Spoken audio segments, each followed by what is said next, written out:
Ya pemirsa, untuk membahasnya sudah bergabung bersama kami anggota Dewan Pembina Partai Gerindra Wihadi Wianto dan pengamat politik sekaligus Direktur Eksekutif Indonesia Political Review Ujang Komarudin. Selamat sore Pak Wihadi dan juga Kang Ujang, apa kabar? Selamat sore, Alhamdulillah baik Mbak Safa, Bang Wihadi. Baik, terima kasih sudah bergabung bersama kami di Sindo Sore. Saya ingin ke Kang Ujang terlebih dahulu.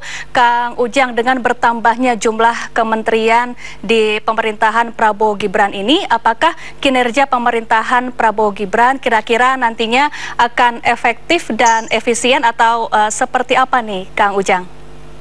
Ya, kalau kita bicara kinerja, maka kita harus beri kesempatan dulu mereka bekerja.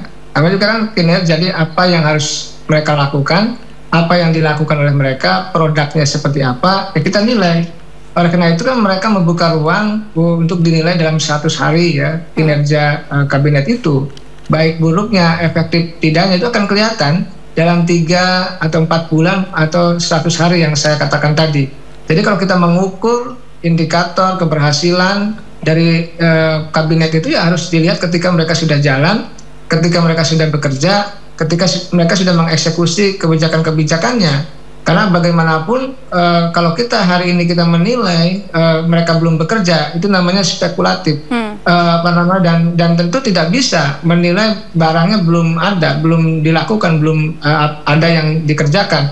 Oleh karena itu tadi kalau kita bicara efektif atau tidak, kita lihat dalam 100 hari ke depan apakah mereka betul-betul kerjanya gesit, kerja lincah ya, atau tadi bagus atau tidak, efektif atau tidak, loyo atau tidak, itu akan kelihatan ketika mereka sudah mengeksekusi kebijakan-kebijakan yang sudah digariskan oleh Pak Prabowo. Baik. Oleh karena itu kita patut tunggu apa yang akan dilakukan oleh para kabinet tersebut dalam 100 hari ke depan. Baik, lalu Kang Ujang, dalam 100 hari kerja, apa yang sebaiknya diprioritaskan oleh kabinet Prabowo Gibran? Kan garis besarnya kan sudah jelas tuh, ada visi misi, ada program Pak Prabowo. Nah ini kan perlu di breakdown ya, di breakdown kepada menteri-menteri dan kementerian-kementerian teknis. Artinya apa yang dilakukan tentu ada program-program prioritas. Bahkan kalau kita rujuk namanya Asta Cipta ya, program-program 8 program prioritas dari Prabowo Gibran. Ya ini yang harus difokuskan, yang harus di breakdown menjadi sebuah implementasi kebijakan di kementerian. Misalkan bagaimana pemberantasan korupsi, itu harus betul-betul ada perencanaan, ada desain yang matang dalam pemberantasan korupsi. Presidennya ingin ke kanan, ya menterinya juga harus ke kanan, nggak boleh ke kiri.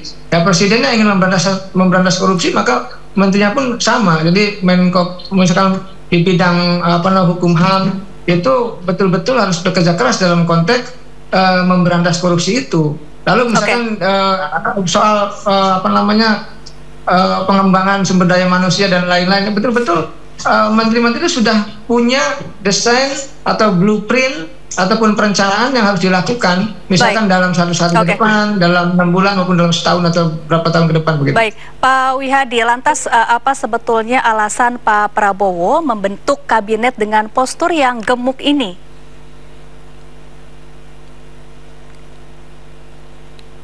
Halo Pak Wihadi. Pak Wihadi, saya belum bisa mendengar suara Anda, Pak Wihadi. Sepertinya sambungan komunikasinya masih di mute ya, Pak Wihadi. Mohon dibuka agar suaranya bisa terdengar.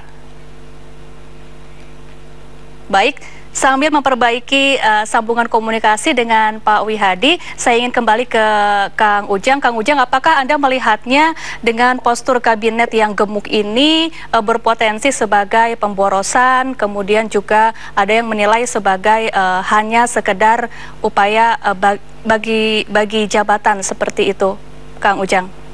Kalau saya 2 hal yang bisa saya baca, ada plus ada minusnya. Mungkin pandangan publik ya ada sedikit negatif, yaitu minusnya ada namanya power sharing atau bagi-bagi kuasa gitu.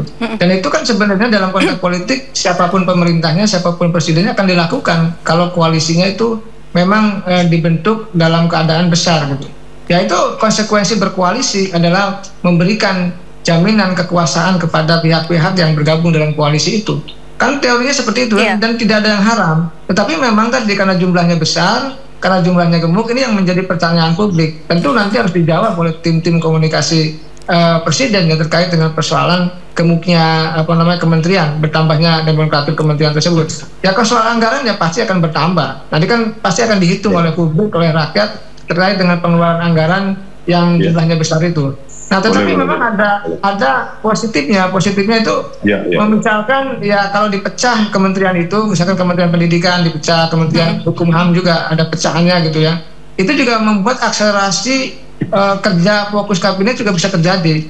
Artinya misalkan pendidikan dipecah menjadi Kementerian Pendidikan Tinggi, Sains dan Teknologi, itu lalu juga Kementerian Pendidikan Dasar dan Menengah, lalu ada Kementerian Kebudayaan. Itu bagus. Kenapa? Karena persoalan pendidikan itu luar biasa complicated, luar biasa banyak, dan itu harus dikerjakan oleh menteri yang hasil pemecahan itu, hasil pemekaran itu, agar mereka kerjanya fokus, detail, dan mengurus bidangnya masing-masing. Jadi memang ada bagusnya. Oleh karena itu kita lihat dalam kerjanya nanti apakah memang bagus atau tidak.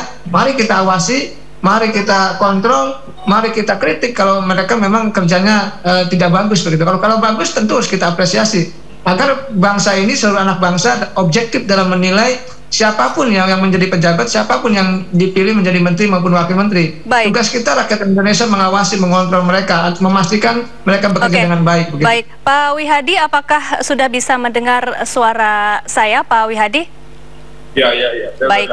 Baik, Pak Wihadi, lantas apa sebetulnya alasan Pak Prabowo membentuk kabinet gemuk seperti ini, Pak Wihadi? Sebenarnya begini.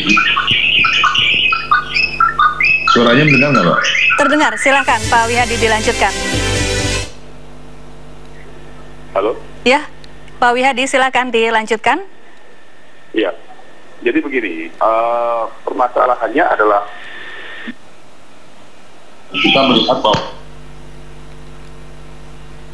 sekarang ini adalah kabinet di mana ada memang yang diharapkan adalah lebih fokus terhadap halo, suaranya putus-putus, Pak. Halo. Baik, silakan dilanjutkan Pak Wihadi. Tadi di awal memang terdengar kurang jelas, namun sepertinya sudah mulai membaik. Halo. Ya, silakan Pak Wihadi, bisa dilanjutkan.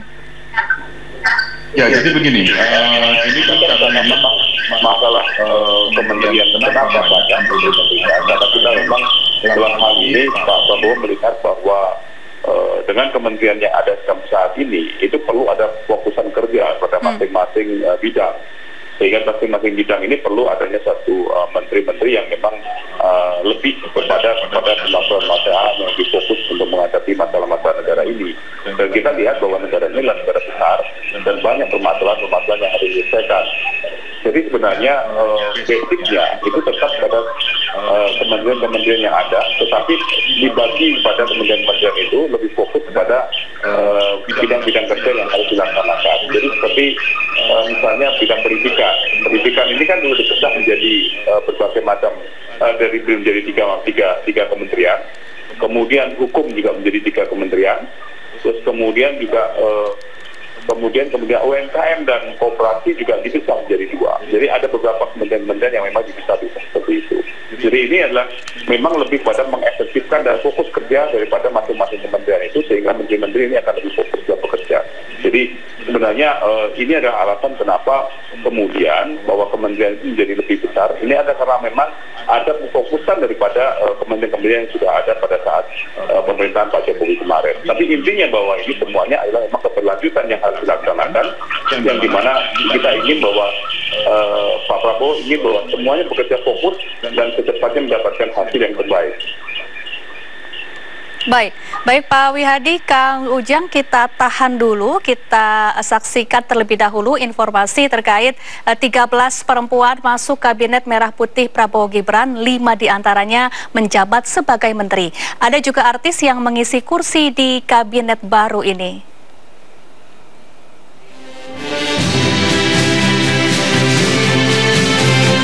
Dalam susunan Kabinet Merah Putih yang diumumkan Presiden Prabowo Subianto, ada 5 perempuan yang menduduki jabatan sebagai menteri. Mereka adalah Sri Mulyani yang kembali menjadi Menteri Keuangan, Mutia Hafid Menteri Komunikasi dan Digital, Rini Widiantini Menteri Pemberdayaan Aparatur Negara dan Reformasi Birokrasi, Widianti Putri Menteri Pariwisata, serta Arifatul Hoiri Fauzi menjabat sebagai Menteri Pemberdayaan Perempuan dan Perlindungan Anak. Selain itu, 8 perempuan ditunjuk sebagai wakil menteri, di antaranya Ripka Haluk yang menjadi wakil menteri dalam negeri, Veronika Tan menjadi wakil menteri Pemberdayaan Perempuan dan Perlindungan Anak, serta Nilu Puspa sebagai wakil menteri pariwisata. Di kalangan artis, sebelumnya ada 3 nama yang dipanggil ke Kertanegara. Namun, hanya Giring Ganesa yang ditetapkan sebagai wakil menteri bekerja sama dengan Fadlizon yang ditunjuk sebagai Menteri Kebudayaan.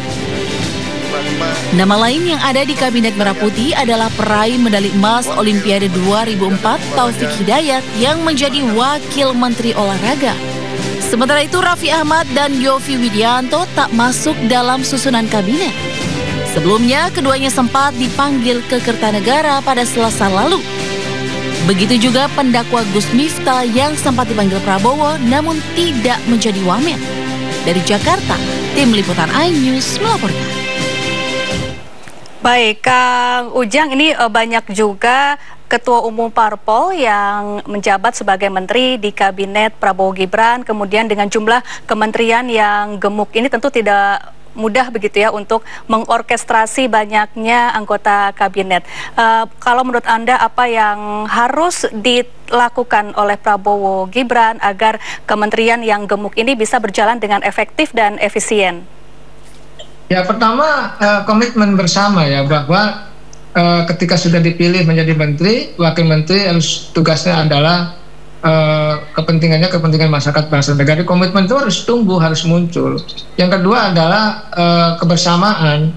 Ya, mereka harus kompak. Mereka kan bagaimanapun kalau sesama tokoh kan belum sehati gitu loh, belum banyak berdiskusi ya di antara kementerian itu.